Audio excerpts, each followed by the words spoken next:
Solo sea kayaking Scotland, the Outer Hebrides, the Isle of Barra, October 2023. The Outer Hebrides, or islands on the edge of the sea, as they were known in the early Norse days, are off the Scottish Highlands and are a fantastic and remote sea kayaking destination. Of all the main islands in this chain, the Isle of Barra is my favourite and is an amazing place to kayak and also to kitesurf. To get there this time, I took the ferry out of Oban for the 4-hour 45-minute crossing to Castle Bay on Barra.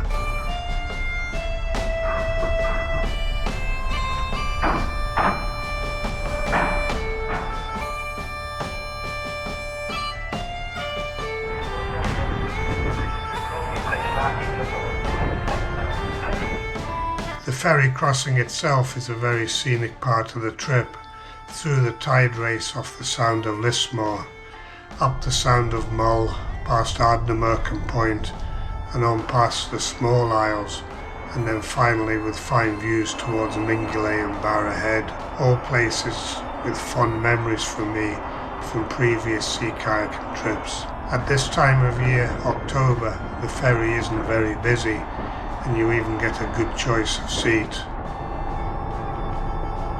We arrived in Castle Bay early evening. The weather forecast for the foreseeable future was looking extremely windy, with Storm Babet heading our way.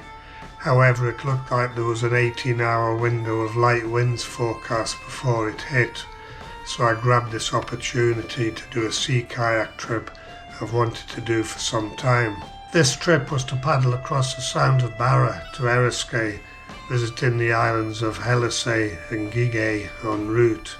While this area is on the sheltered side of Barra, it's still a trip demanding much respect, with strong tides and open water to the northwest and the southeast.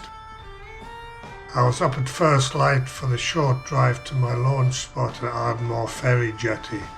It was a lovely still morning. I had to wait patiently for the Kayak ferry to leave. Not easy, as I was itching to get going and make the most of this amazing morning, and also to get the trip underway in case the bad weather came earlier than forecast.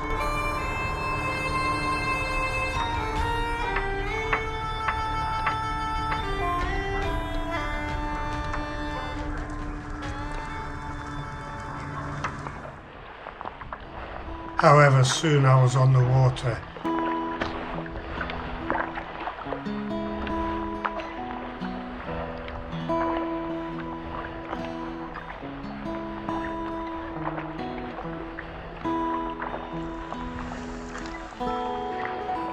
Heading through the skerries of Lingay Fladder and Garba Lingay.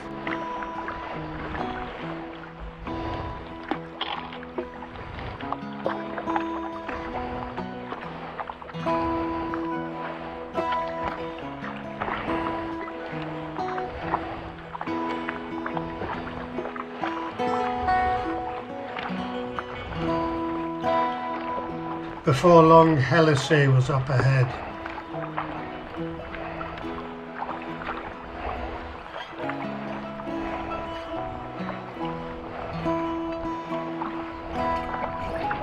I decided to head round the south and then up the east side of Eriskay to get the longer and more exposed side completed while conditions were good.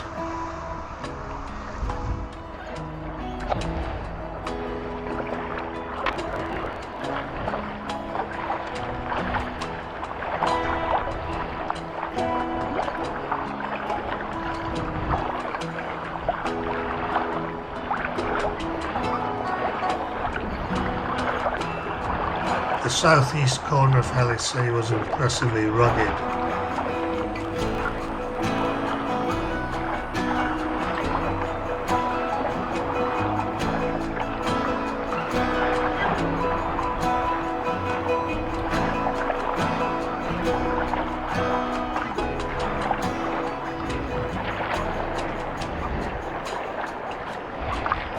Round the southeast side of Eriskay, with fine views up the east side with the Gigay up ahead.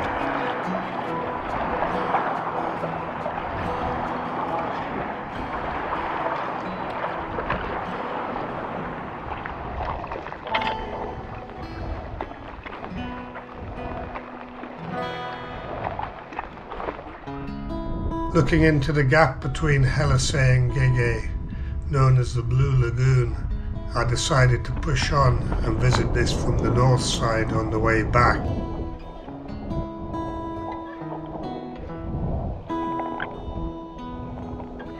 Then continuing on up the east side of Gigay.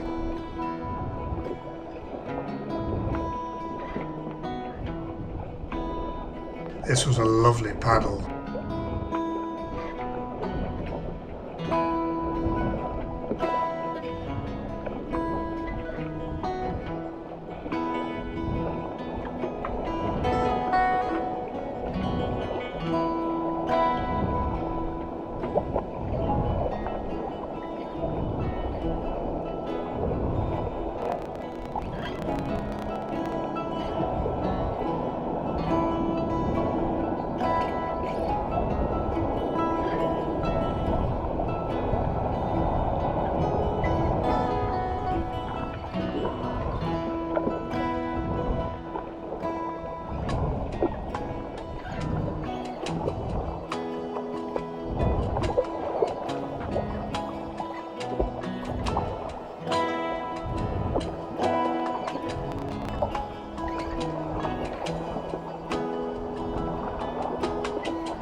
As I reached the northeast point of Gigay, it was time to assess conditions in the Sound over to Stack Islands and Eriskay.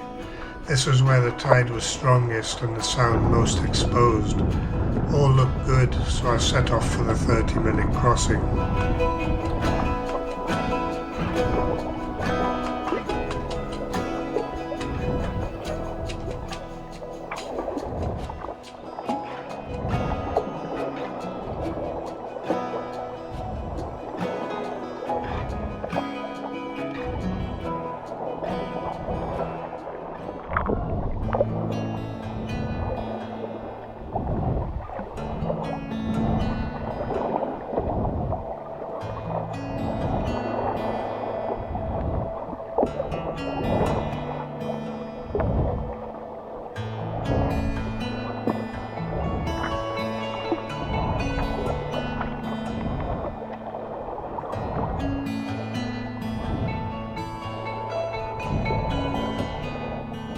The Stack Islands were looking impressively rugged, with the ruined Weaver's Castle visible on the summit.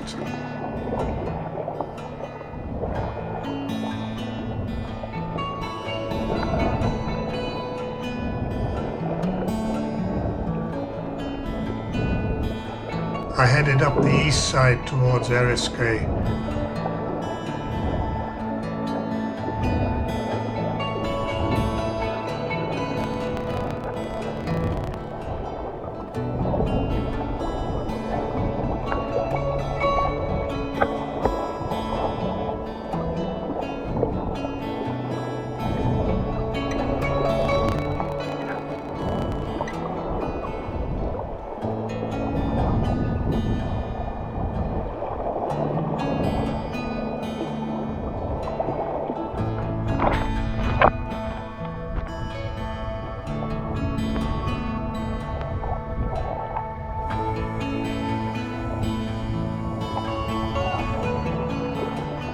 And cut through the skerries on the northern end of the Stack Islands, inadvertently surprising a few seals.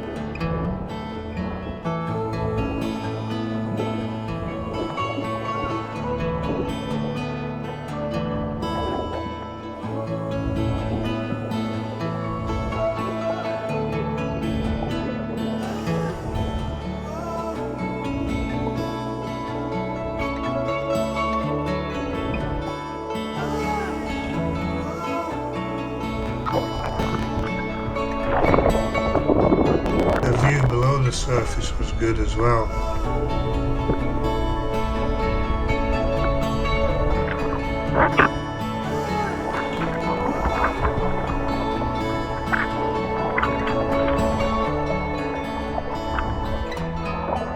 Soon Eriskay was just a short hop away.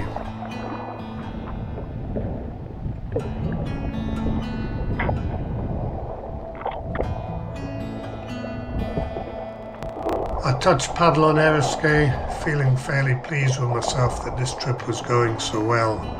I set off back with my starting point and destination Barra directly ahead of me in the distance.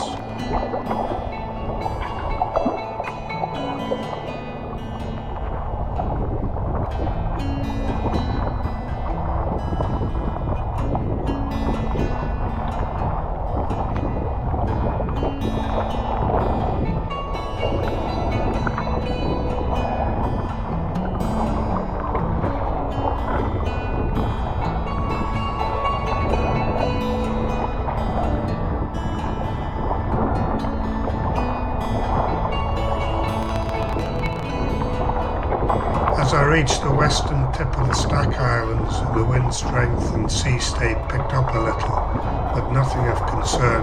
This was a lovely paddle.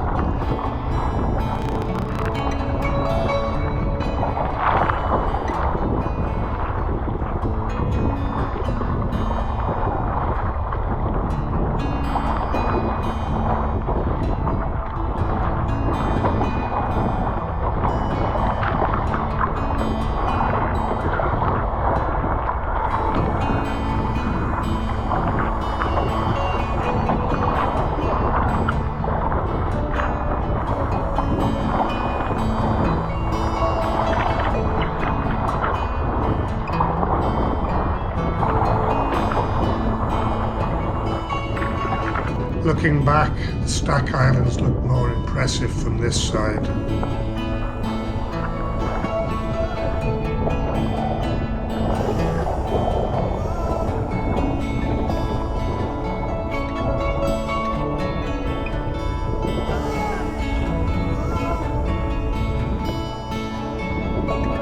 I pushed on towards the northwest side of Gig Hay.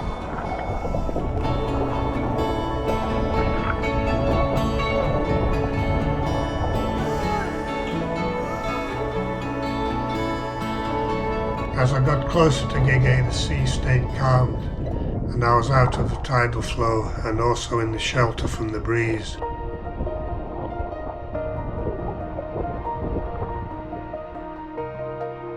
I soon reached the western entrance to the Blue Lagoon, so I headed in for a short break and a snack.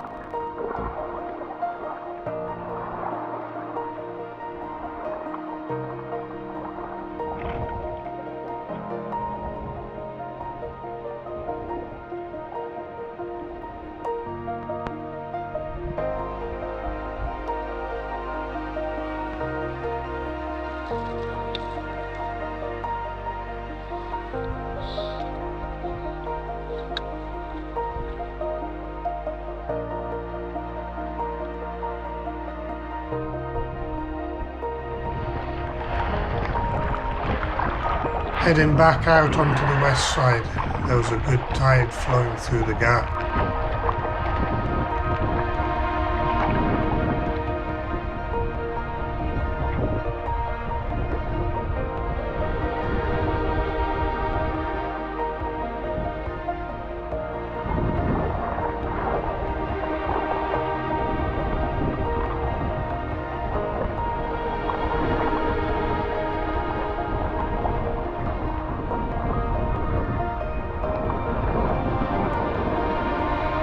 Looking back to Eriskay, the Stack Isles, Helisay, and then Flodday and Fouday.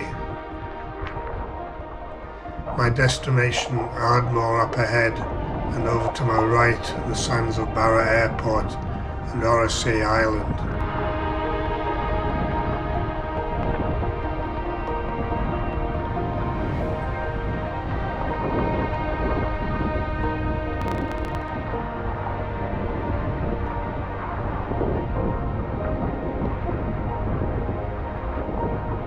And then I was back at my start point, the jetty at Ardmore.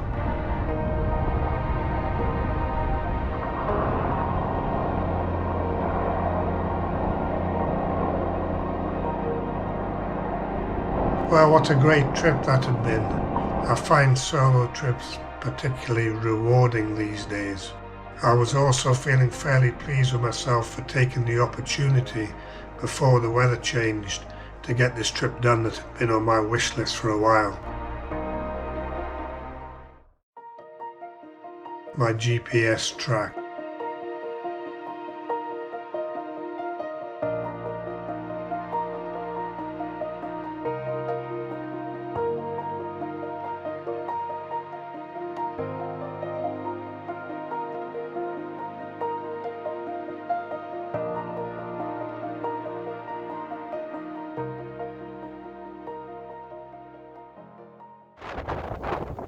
Later that evening, Storm Babet arrived with 50-mile-an-hour winds, which lasted for the next 5 days.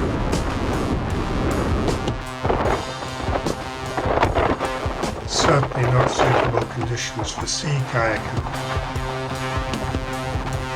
The boat stayed firmly on the car roof, but for my other holiday activity, kite surfing, it was absolutely fantastic conditions, which I made the most of.